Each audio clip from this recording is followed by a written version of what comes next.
All right, everyone. We're up to the first portion of the book of Exodus. To keep things interesting, this is the last lesson in season 1, which, I think they just did it like Samuel 1, Samuel 2. The book of Samuel is too big. This book of Kings is too big, so they split it into 2, and they called it lesson 1, Samuel 1, Kings 1, even though it's all the same book. So it's just the same Parshat class, it's just a different book, because we can't fit into. We don't want the parents complaining, "Oh, my kid's backpack is too heavy." I don't know. I don't know if that's these days I complain my kid's backpack is too light. They get too heavy.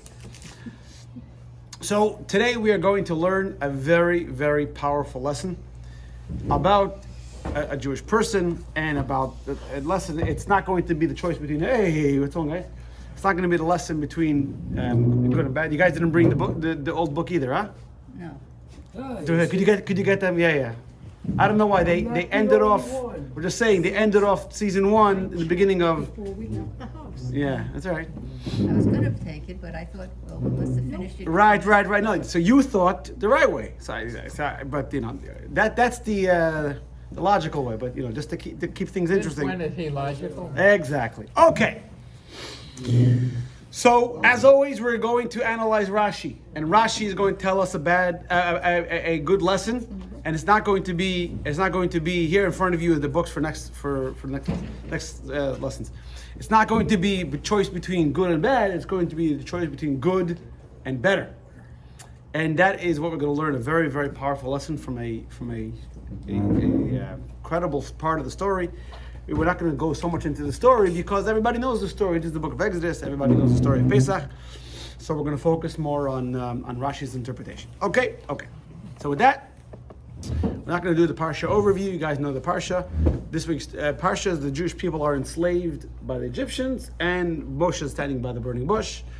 And the focus is going to be how Paro, the part of the story we're going to focus on, is when Paro is asking the Jewish midwives, 181, asked the Jewish midwives to kill the Jewish boys. Now, why did Paro want to kill the Jewish boys, by the way? Why not kill all the Jewish kids? Because the Midrash tells us that the astrologers, they foresaw in the stars that there would be a redeemer, a male redeemer born to the Jewish people. And Paro says, if I kill every boy, then I don't have to deal with that problem. All right? That is going to be the part of the story that we're going to focus. So before we start tonight, we're going to look on the screen, because these are the four rules we are going to be focusing on tonight. It's on the screen. It's also in your book on page 181. Number 1. When Rashi cites the source, he does it to answer a question. Because Rashi usually doesn't cite a source. So if he does, there's a reason. No, I just wanted to have a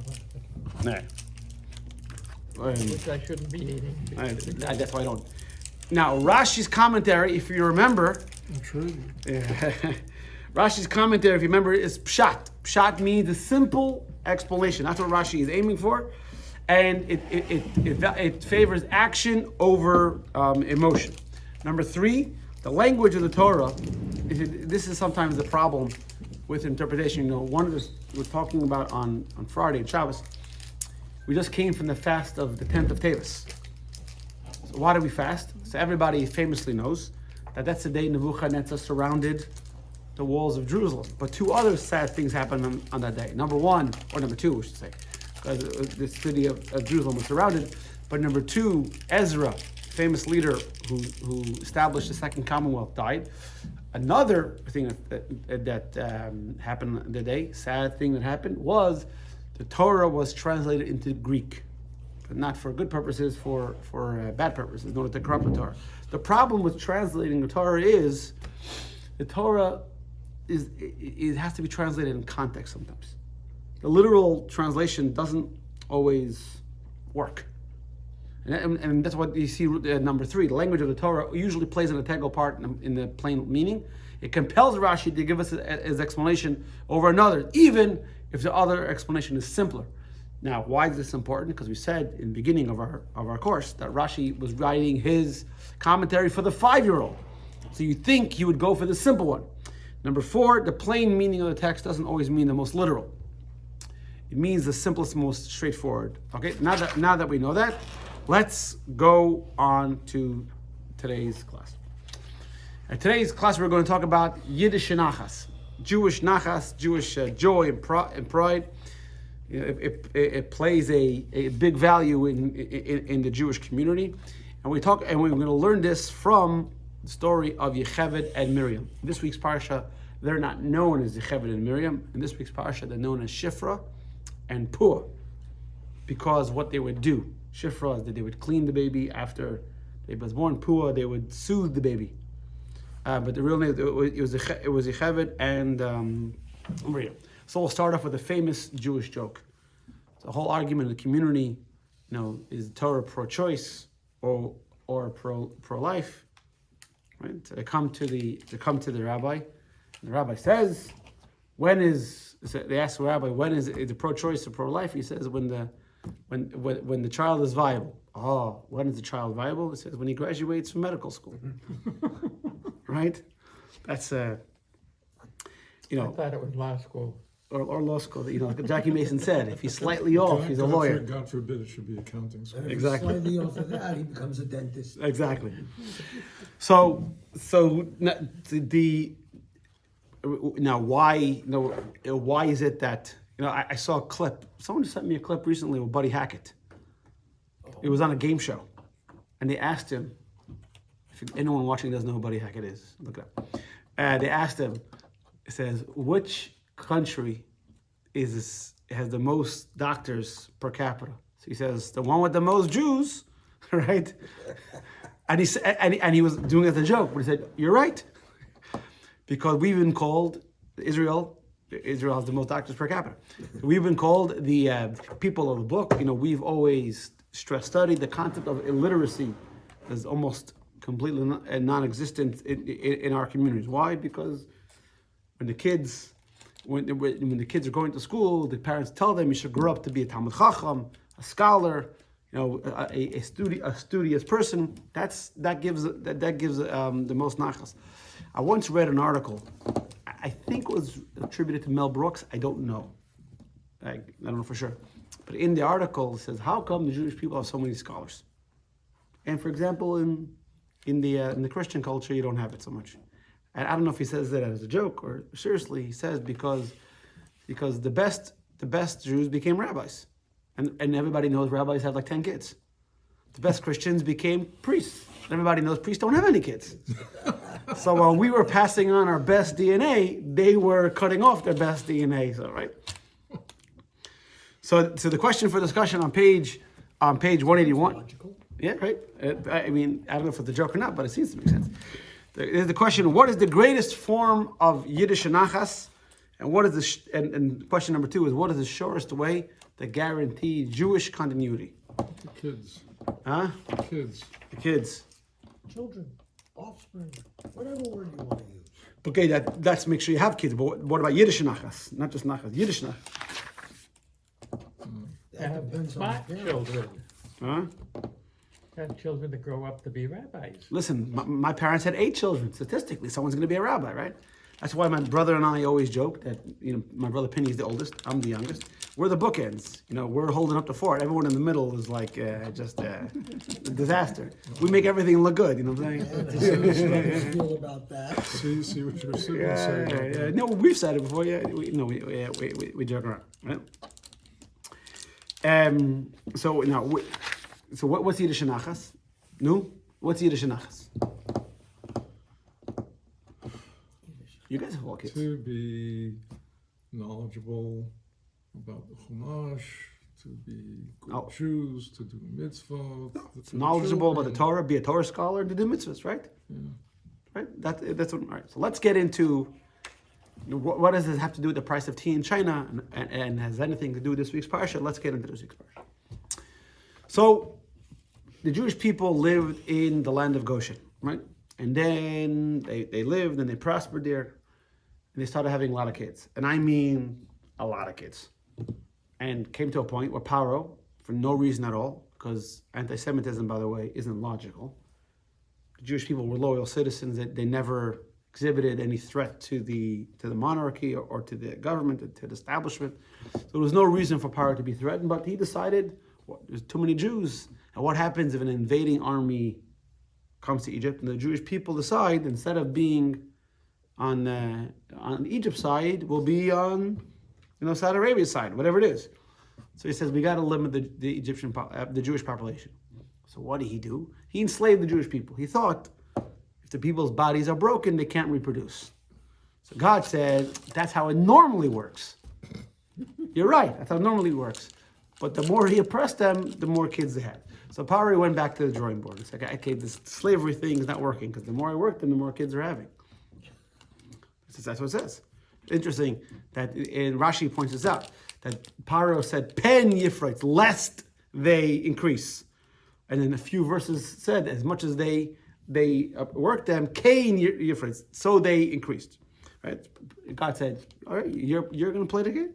We're going to see. Right? So then Paro has another idea. He says he calls the midwives. And he says, as the baby is born, you have to realize this is going back 3,500 years. And he says, as the baby is born, you'll, if it's a boy, you kill it. And he said, oh, sorry, it was a stillborn. Sorry, the cord was wrapped around the neck. What are they going to know? Right? And if it's a girl, mazel tov. And this way, and that's where text one picks up. This was the commandment that Pari says to Shifra and Pua, which are Yecheved and Miriam. Yecheved is the daughter of Levi. Okay. A side medrash, by the way. It's not a medrash if you do the math. It's not a medrash. It's clear out. I know we make a big deal that Sarah had a baby at 89. You know how old Yecheved was when she had Moshe? 130. I was going to say 100. 130. Yeah. So Yecheved was Levi's daughter. Anyway, so Miriam was Miriam, Aaron, Moshe. Miriam was the oldest. So Yecheved and Miriam, they were helping children. They're helping children. So Paro calls them and says, kill the boys. What happened was they didn't listen. Not only they didn't listen, they even helped more. So Paro calls them over and says, hey, I'm the king here.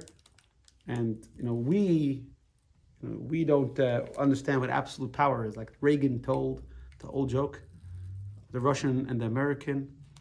And the American says, my country, we can go into the White House, and we can go into the Oval Office, pound our fist on the desk. Huh? Yakov Smirnov. Reagan, I heard it from Reagan. And he said, Mr. President, I don't like the way you're doing your job. The Russian said, we can do that too. Really? Yeah, we can walk into the Kremlin, go to Kirchhoff and bang on his desk and say, Mr. Premier, I don't like the way Reagan's doing his job, right?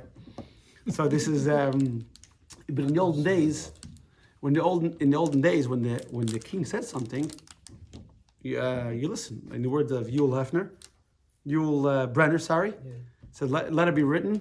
So let it be done. Let it be done, right? So Pari says to them, I'm the king, I command you to kill the boys, how come you're not killing them? So they give some kakemela answer. Say, listen, these women are having a bunch of kids at the same time. They're experts, they don't need us anymore. What's a midwife? A midwife is somebody who doesn't know what they're doing. By the time we get there, and he says, you see in verse 19, how did they translate here? So you see, in English they translate they are vigorous. But if you look at the Hebrew word chayos, what's chayos mean? What's a chaya? An animal. They're like animals. Just like animals give birth without help, they're like animals. They give birth to, and Rashi actually quotes, he says, you see, Yaakov compared, Yehuda's a lion, Dan is the snake. They're right about the way Jewish people are. That leads to the next decree is to throw the boys into the Nile. But look at verse 2. Because the Jewish people, because the Shifra and Pua did not listen to Paro, at tremendous risk to their own hide, their own skin. So in text 2, it says Vayitev, God was good to them, and they see here, God dealt well with the midwives, and the people multiplied and increased greatly. And because the midwives feared God, He made them houses. What's their reward? He made them houses. what does that mean? Like, are we doing like the three little pigs?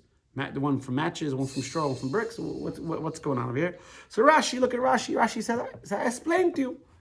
So Rashi says he made them houses, and he says that it was houses of a priesthood and Levite, and a house of royalty.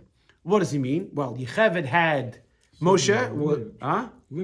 Lineage, yes. It says Yocheved had Moshe and Aaron, right? Which were Levites, and Aaron was the high priest, or the father of all the priests. And then Miriam marries Kalev. And Kalev is from the tribe of Yehuda, and that's where we have David HaMelech. And Rashi quotes the Gemara in Sota. You see the last line, just as it's stated in the Gemara. Okay. Now, let's to understand all the questions we're going to ask. Let's actually look at the Gemara in Sota, which is text number 4. It says obviously, right, to the houses that it says in Torah, not literal houses of mortar stones. It's figurative now, so it's not literal. It's referring to something else. And Rashi calls this from the Gemara, which he gets a lot of his explanations for the Gemara and Medrash. So it came to pass because the midwives feared Hashem and he made them houses. Rav and Shmuel disagree. This is the Gemara in Sota. Page 11, disagree as to precise interpretation of houses. One says God made priesthood and Levites. The one says referring to houses of priesthood, referring to Aaron and Moshe, or sons of Yocheved. Okay. Now, as we said earlier, the Gemara is not the only interpretation of this verse. There's also the Medrash. The Medrash, which was written down before the Gemara. The Medrash was traditional teachings, but it was written down during the Second Temple time by various different rabbis. And Medrash and Shmot Rabbah says in text number 5, he said like this: God dealt well with the midwives. So you have Amar Rabbi Berachi says in the name of Chia ben Abba, and he says what is it? He says, behold, fear of God has wisdom. What is the fear? Torah. So when he says houses, he's referring not to a lineage, but to one person. Who did Yocheved give birth to? Moshe. What did Moshe do? The Torah. Any better reward than that? Right? My kid got an A. My kid spoke to God. All right, you win. All right, you win. You know, like that joke. The Jewish guy who wins the presidency, he calls his mother. He says, Ma, I want you to come to the inauguration. He says, I don't like these things. No, Ma, it's a big deal. He says, I'm going to come out. He says, Man, don't worry, I'm the president. He says, I'll arrange, no traffic, a limo will pick you up, you'll sit right in the front. Sheldon, if it means so much to you, all right. She's sitting there in the middle of the speech, and the guy has his hand. She turns to the next guy and says, you see that guy over there? His brother's a doctor. Right? I heard that one. So I mean, you can't be that. And for Miriam, who comes from Miriam? Bezalel. Bezalel was the one who built the tabernacle, the Mishkan, and most famously he built the ark. Okay, so we have here the Gemara, which says that the houses talk about lineage, and it's something more general. And you have the Gemara, which speaks about referring to Moshe or Bezalel specifically. And one thing we haven't quoted yet at all is it means an actual house that we haven't spoken about. All right, so now we can get to our questions. So we have here two very plausible explanations: Medrash and Gemara. The Gemara talks about referring to lineage, and the Medrash is referring to specifically to Moshe and Bezalel. So why does Rashi prefer the Gemara over the Medrash? Do you see one better than the other? Both very good, right? So maybe Rashi should quote both. The fact that he quotes one and doesn't quote the other means he rejects the other. Not as it's not a valid explanation. It's not the simple interpretation. Yeah. Isn't there a different structure of writing in the Talmud as opposed to the Midrash? No, but they're saying it refers to different things. Rashi doesn't quote the Gemara verbatim. Yeah. He paraphrases it. And then that's not my question. So what's your question then? When you're comparing the two and you're asking, well, which one is better, it's like saying, is A better than B? Well, for Rashi, the Gemara is better than Medrash. I'm trying to figure out why. Why? Yeah, exactly. That's the question. Okay. Why? That's question number one. Number two, since when does Rashi mention a source? If you believe Rashi, fine. If you don't believe Rashi, don't learn him. Usually Rashi doesn't mention a source.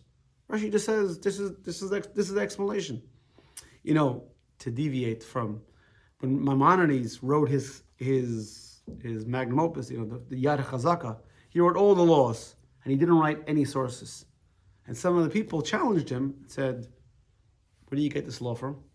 And one time he wrote back. I don't remember exactly where the source is, but when I wrote the halacha, I had the source in front of him. But people said, "No, that's not acceptable. You have to give us a law." In fact, after the Rambam passed away, his son Avram ben Moshe spent his entire life defending his father, meaning that this is where it comes from, and yeah, that's because the Rambam lived a tumultuous life. You know, and you had to first run away from the fanatical Christians, the fanatical Muslims. You know, Inquisition. no, Inquisition was later. It was later. Yeah, the Rambam was 1200s. But you had the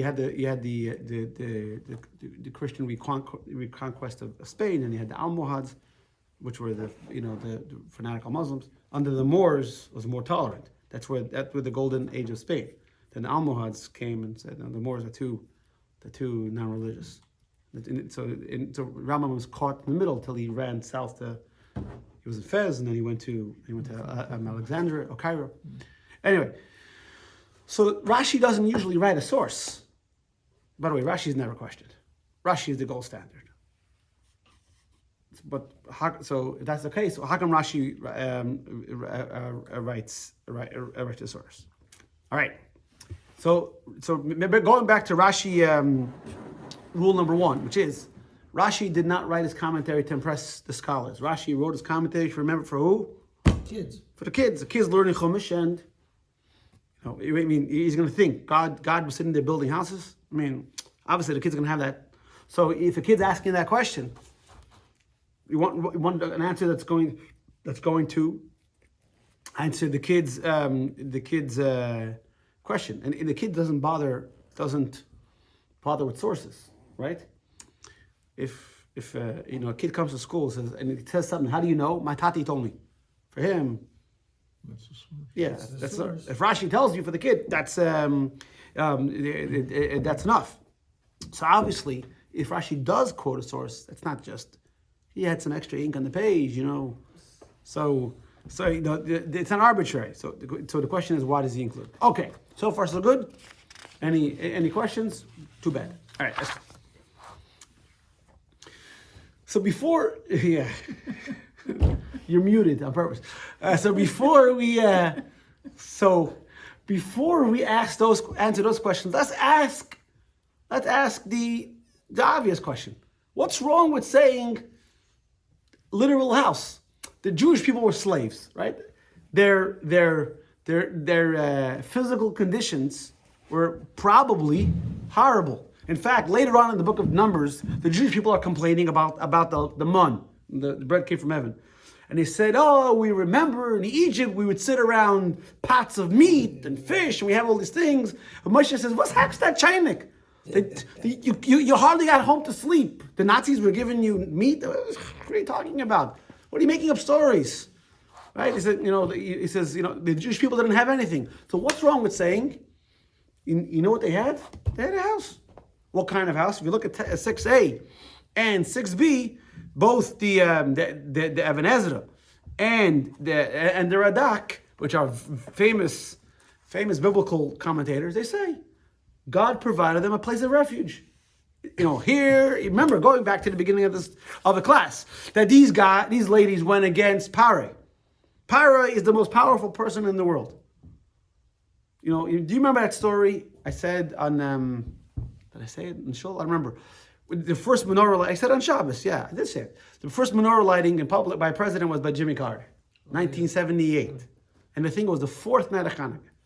Right. Jimmy Carter calls Avram Shem Tov and tells him, "I want to light all 8 lights." But he says, "But it's the fourth night of Hanukkah. But as the president, I want to show, filling up with light." So what do you do? You know what he did? Go caca. No, he didn't. It's very easy for you to say that, but you're standing in the Oval Office. Give him 2 menorahs with 4 candles each. Exactly. That's the way he caved. He caved and he lit all candles. The Rebbe told Rabbi Shem Tov, said, from you I expected more, right? But the point of the story I'm trying to say is, when Paro is telling you something, it's a tremendous amount of pressure. So the fact that they were protected from Paro, isn't that a reward? Paro was angry at them, right? Yeah. Paro could have killed them like this. I mean, what was Jewish life? What was Nothing. Zero. Why didn't he kill them? I don't know. And why were they the only 2 midwives? Or maybe they were the main ones. I don't know. Maybe they're brand name. I don't know. They were like it's like the Jewish doctor. Everybody wants them. No one can get in to see them, right? Like Jackie Mason, right? My doctor's so famous, no one has seen him yet. Right? Right? So it's a good question. I mean, obviously there had to be more, but I guess maybe they were in charge. I don't know. It's a good question. The Jewish people.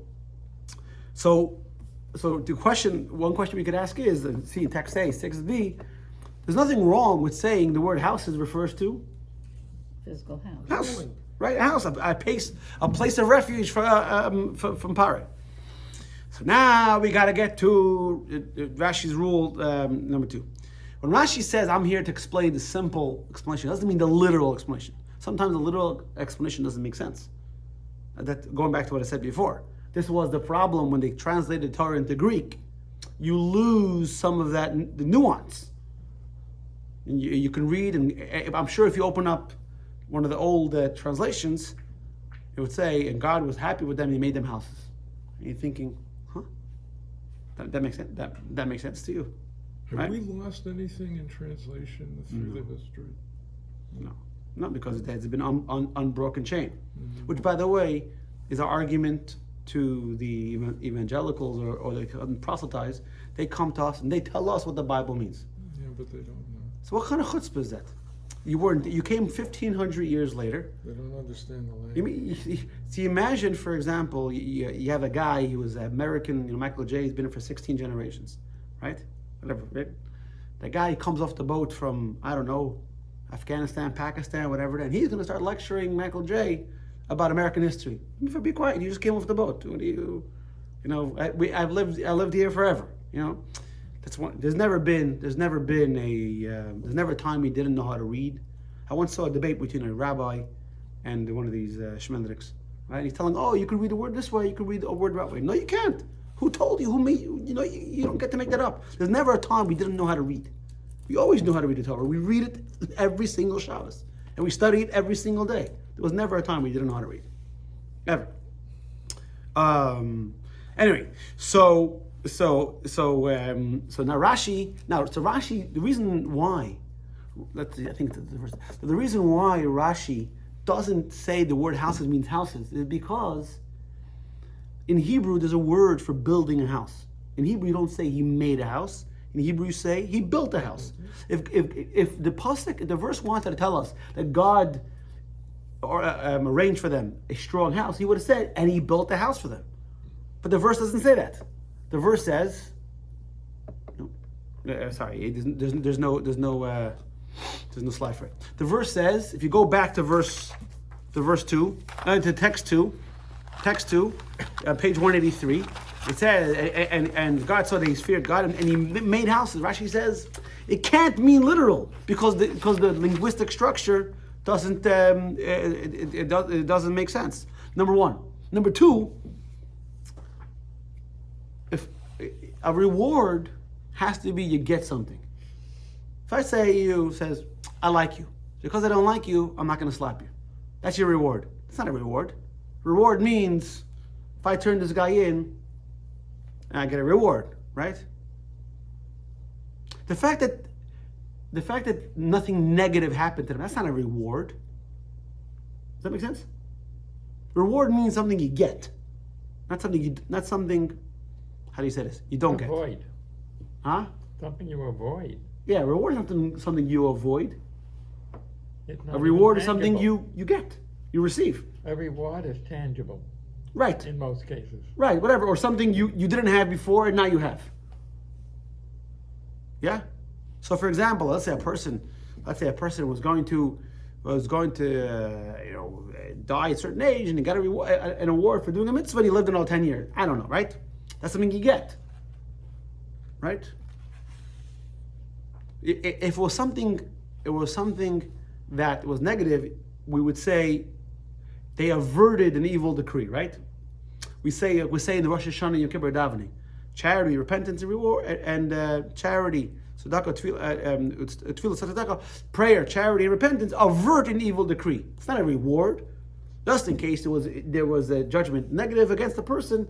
Through this, he avert. But here, the language in the pasuk isn't averting; it means they're gaining something. So Rashi says it can't mean. That's why Rashi doesn't like the explanation. Number one, a physical house, because the language in the verse doesn't make sense. Number two, it's not a reward. Make sense? Agree? If you don't agree, get out.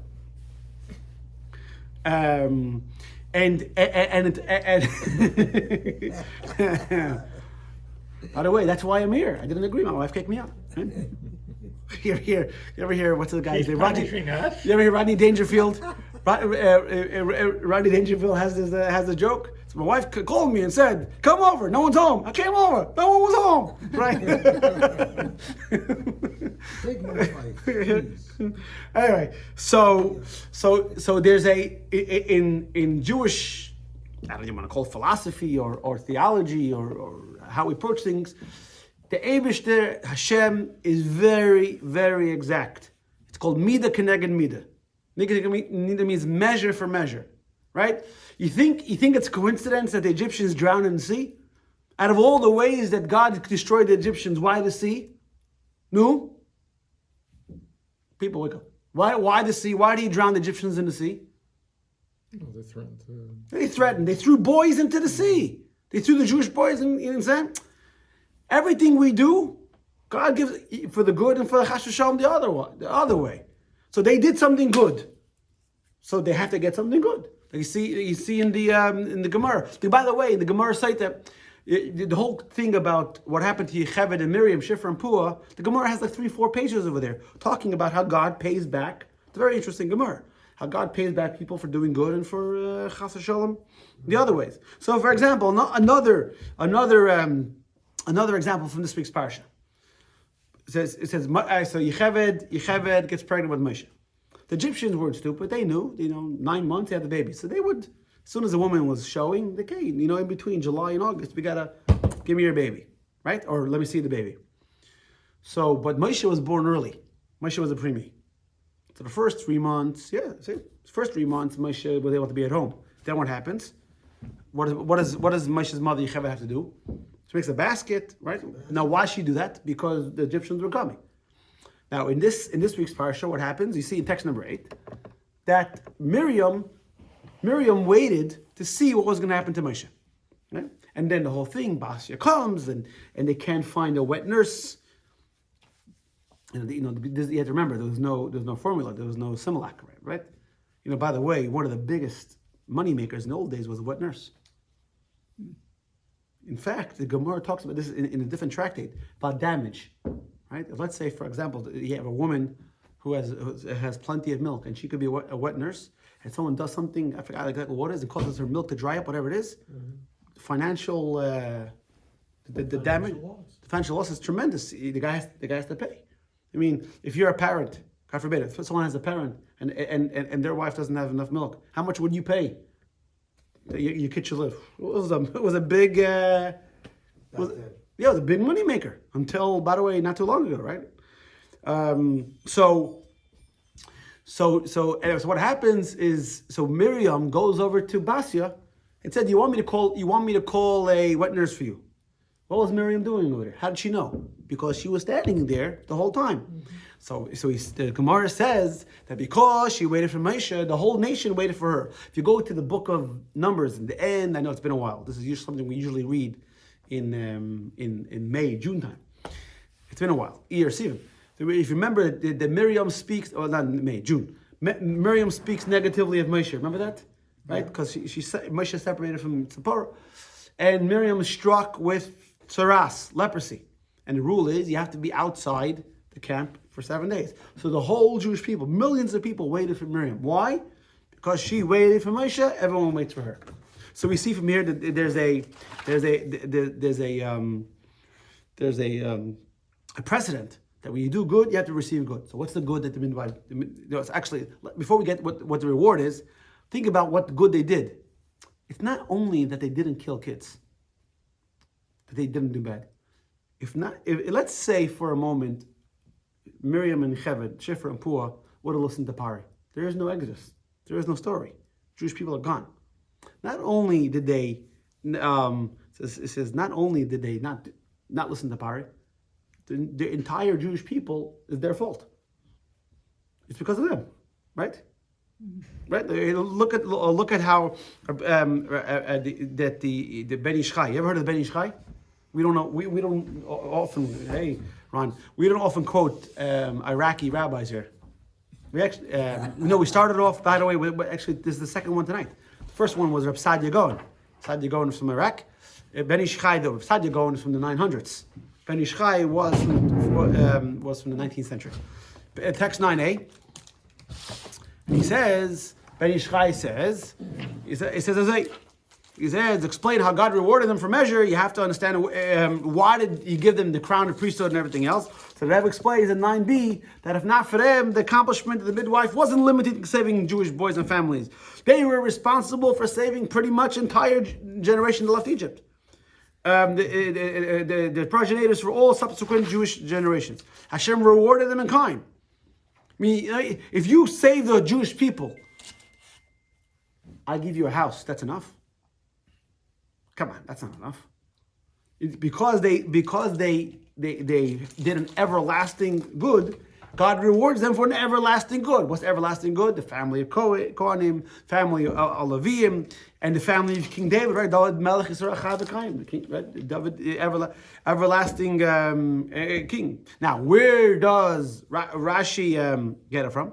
Rashi gets it from the Gemara, and this is the most simple explanation, because a child is thinking to himself, "Wow, Miriam and Cheved did something incredible.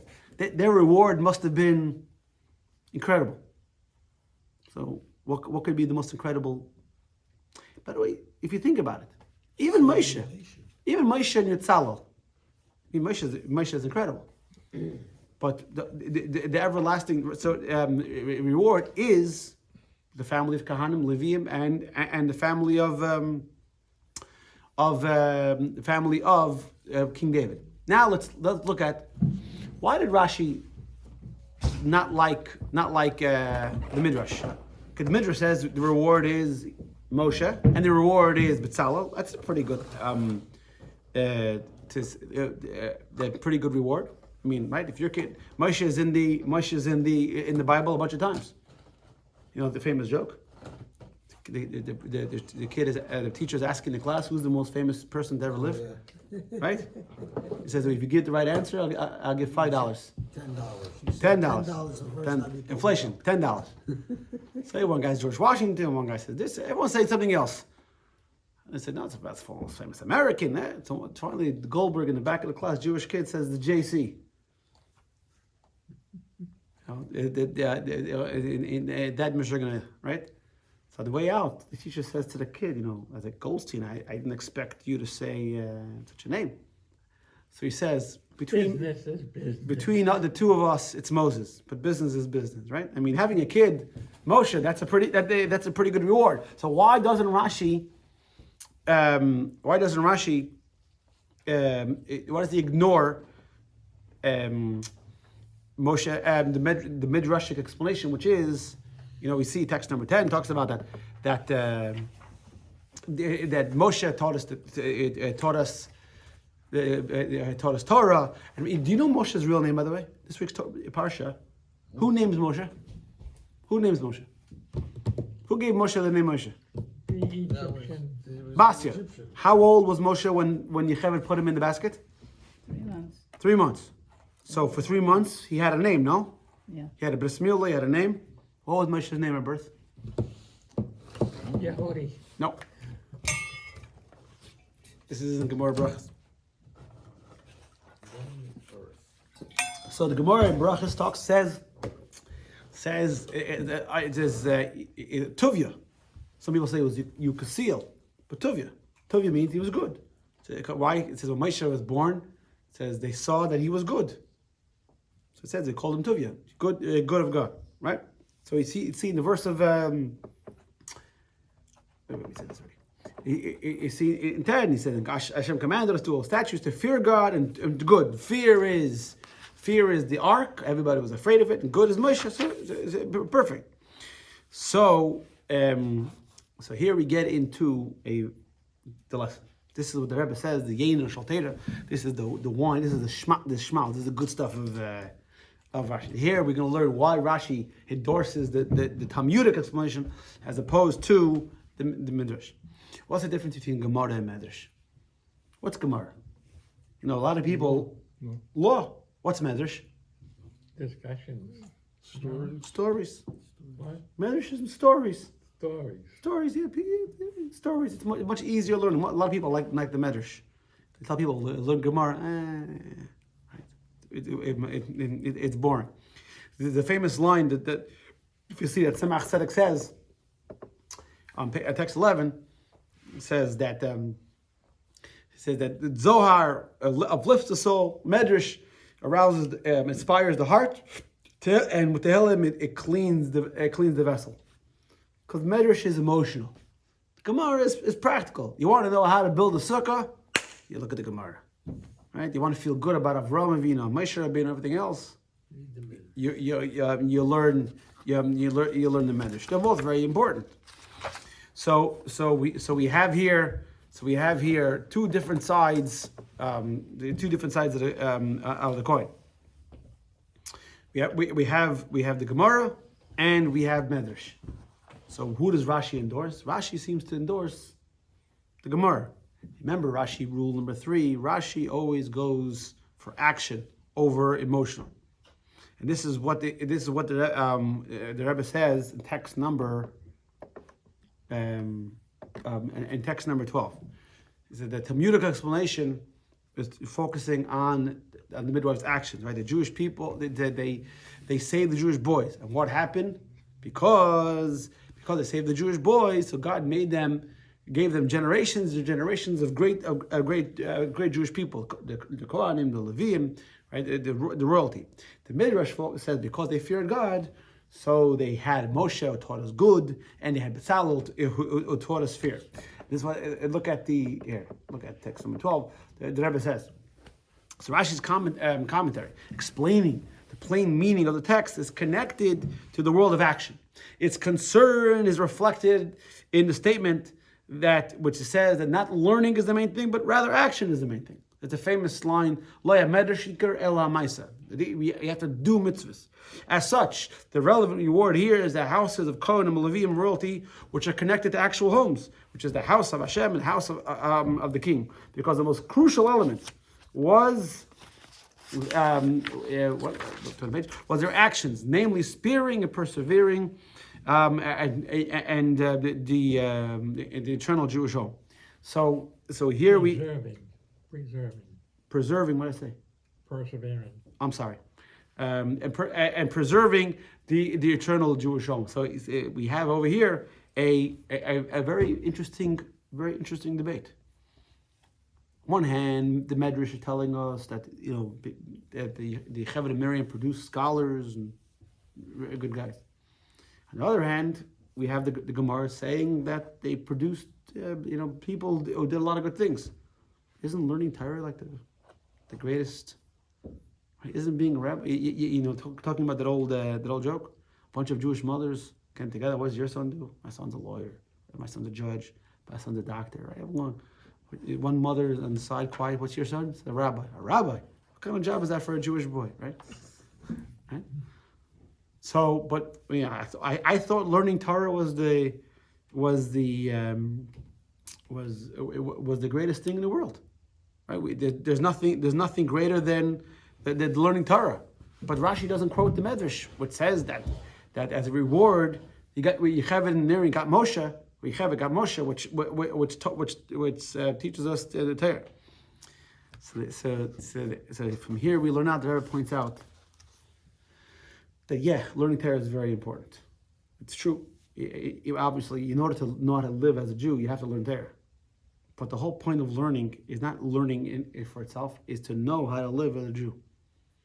So a rabbi who sits and learns the whole day and very good, he's a holy Jew, right? It's very important. But you know what's a holy Jew? The guy who does mitzvahs. The guy practical. That's the most, you can have a great grandfather, is a very, very holy Jew and all those things, but you got to be practical.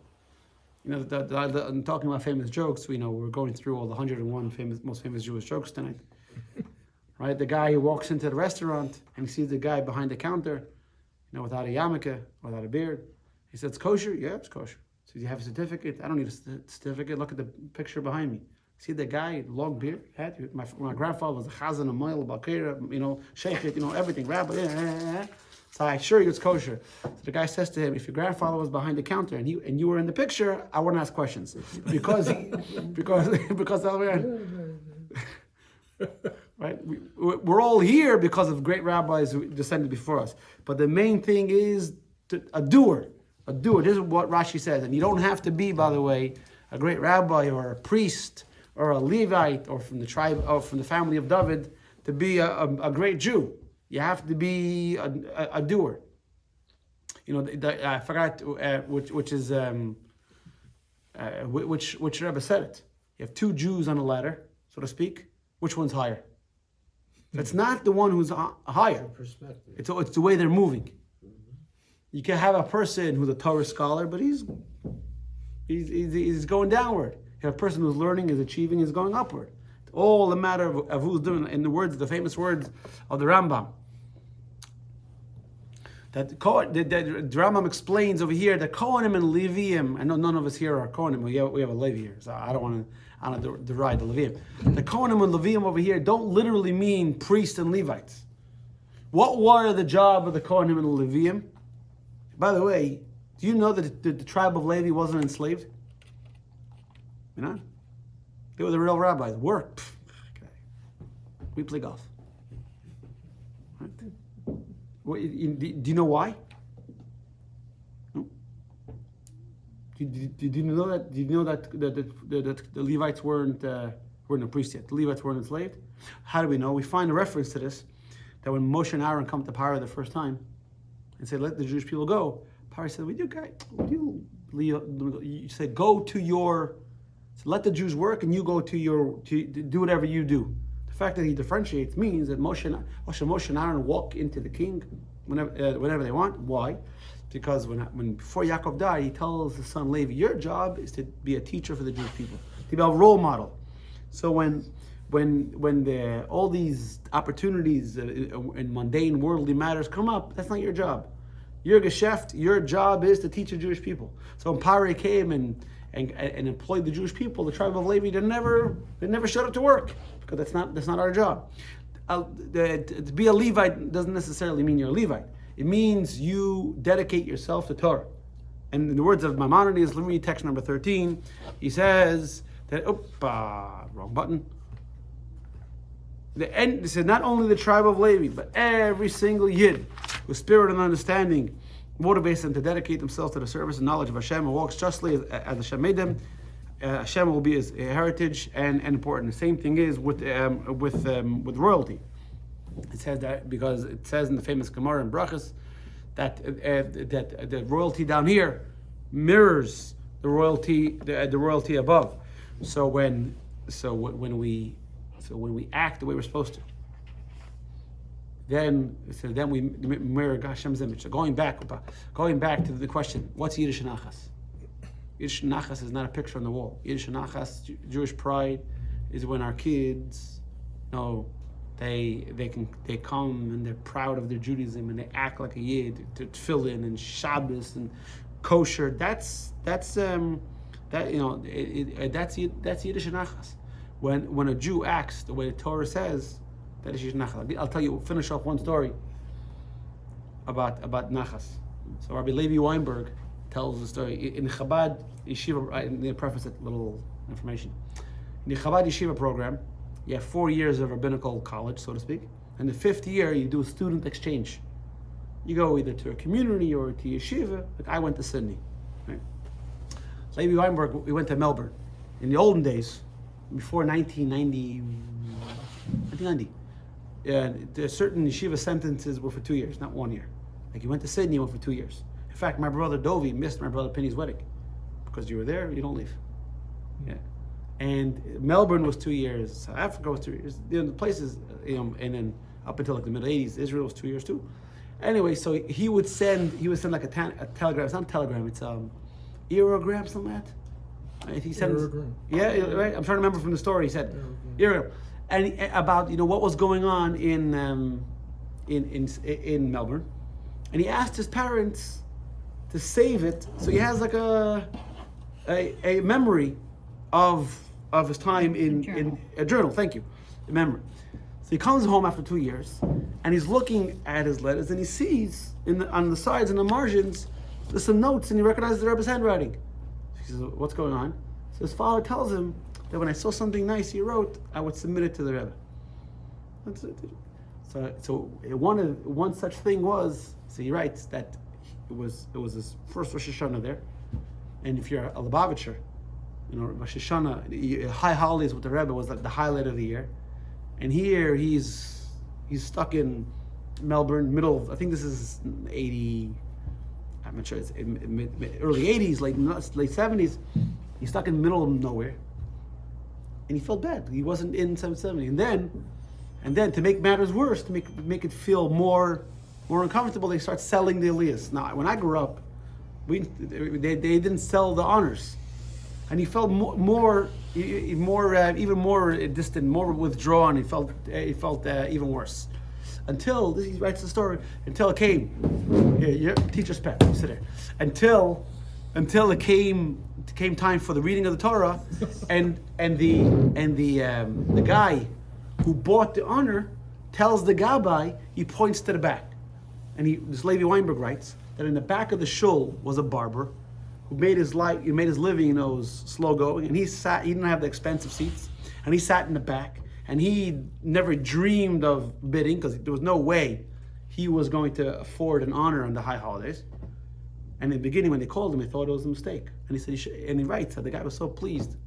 The Rebbe wrote on the side of it, he says, "Thank you for the nachas, that a Jew did a favor for another Jew." That's the biggest nachas we can give to our parents, to our great parents, to the Rebbe, is when we act like a Yid. That's the biggest thing. And how do we do that?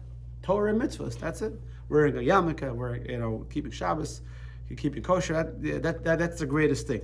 So how many years after high school does it take to get smicha? It's not that it takes to get smicha. The smicha program is actually a year and a half, 2 years. Mm-hmm. But you can't just walk in to get smicha. You have to have a basis of learning. Yeah, that's what I'm So asking. you have to finish yeshiva first. Which is? 5 years. 4 years of yeshiva and then 1 year of shluchas. Okay, so you finish high school, then you go. We have 3 years of high school, Okay. and then 4 years of yeshiva and 1 year of shluchas, Okay. of exchange, And then you go to smicha. then you can go for smicha, which Yeah. is a 1.5, 2 year program. Yeah, usually 1.5 years. Okay. We said this right. Key points. Do that now. Yeah. You want to do that? By the way, you should know there are some people that have online smicha programs. The people that didn't get a chance to go to yeshiva, they want to learn. They want to get smicha. You can get smicha. These days you can learn, but you have to learn. It's not. If you do, then I'm going on vacation. You guys can take over for Shabbos. Didn't they used to have remember that? Yes, Ebenezer. Yeah. You got it. Did you get it? Yeah. Jewish success and continuity are about Jewish engagement and helping others engage, and not only just intellectual achievements. They wrote a book. Thank you very much. I wrote a book. It used to be a big deal to get onto the New York Times bestseller. Is there a book that's not on the New York Times bestseller?